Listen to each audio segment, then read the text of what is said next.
Ya, beberapa minggu setelah pandemi masuk ke dalam Indonesia, saya menerima kabar yang membuat saya stres, yaitu bahwa saya ditolak dari semua universitas yang saya daftar di luar negeri. Saya bukan cuma daftar satu ya, saya daftar 10 universitas dan semuanya menolak saya.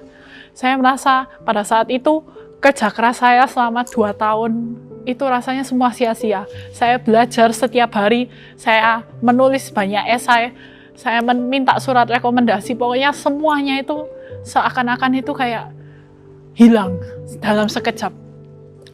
Dan pada saat itu, karena saya sangat stres, saya bilang kepada Tuhan, Tuhan, tolong berikan aku alasan kenapa hal ini bisa terjadi, kenapa aku ditolak, supaya aku bisa tetap percaya pada janjimu. Karena kalau saya tidak mengerti kenapa hal ini terjadi, mungkin saya akan kesulitan lagi percaya kepada janji Tuhan di masa depan.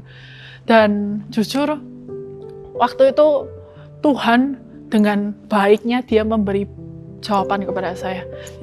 Dia memberi jawaban yang tidak terlalu saya suka sebenarnya. Tuhan memberi jawaban begini, diamlah dan ketahuilah bahwa akulah Allah. Beberapa bulan berlewat hingga saat ini, setiap hari saya mengalami banyak sekali pesan-pesan Tuhan. Pesan-pesan Tuhan itu begitu, kalau bahasa Surabayanya makjleb, atau bisa dikatakan pesan Tuhan itu begitu personal. Bahkan saya itu sampai kadang kaget, kok bisa ya Tuhan ini? Dan saya juga melakukan perintah Tuhan, yaitu berdiam di dalam hadirat-Nya. Nah, salah satu pesan Tuhan yang saya mau sampaikan, saya harap ini menjadi berkat bagi saudara, yaitu tentang Yusuf. Kita tahu Yusuf identik dengan mimpi ya. Identik dengan mimpi. Tapi kita nggak pernah memikirkan apa yang dipikirkan dengan Yusuf. Saya yakin Yusuf itu ketika dapat mimpi, dia memiliki ekspektasi, yaitu bahwa dia mendapat mimpi, kemudian dia didukung oleh keluarganya. Dia mendapat banyak kesempatan, dia mendapat banyak promosi, dan akhirnya masuk ke dalam istana. Tetapi kenyataan hidup Yusuf berbeda. Dia mendapat mimpi, dia dikhianati oleh keluarganya. Dia masuk ke dalam penjara dan dia difitnah. Tetapi toh akhirnya dia tetap masuk ke dalam istana. Di situ saya belajar bahwa apapun yang terjadi di dalam kehidupan kita, mungkin kelihatannya sangat-sangat buruk, tetapi kita bisa percaya bahwa apapun yang Tuhan janjikan, ketika Tuhan sudah janjikan, itu sudah menjadi bagian kita. Sehingga di tengah-tengahnya itu, di tengah-tengah janji dan penggenapan itu, apapun yang terjadi itu tidak akan bisa digagalkan oleh apapun. Bagi seorang pimpin, berdiam diri itu bukanlah hal yang mudah.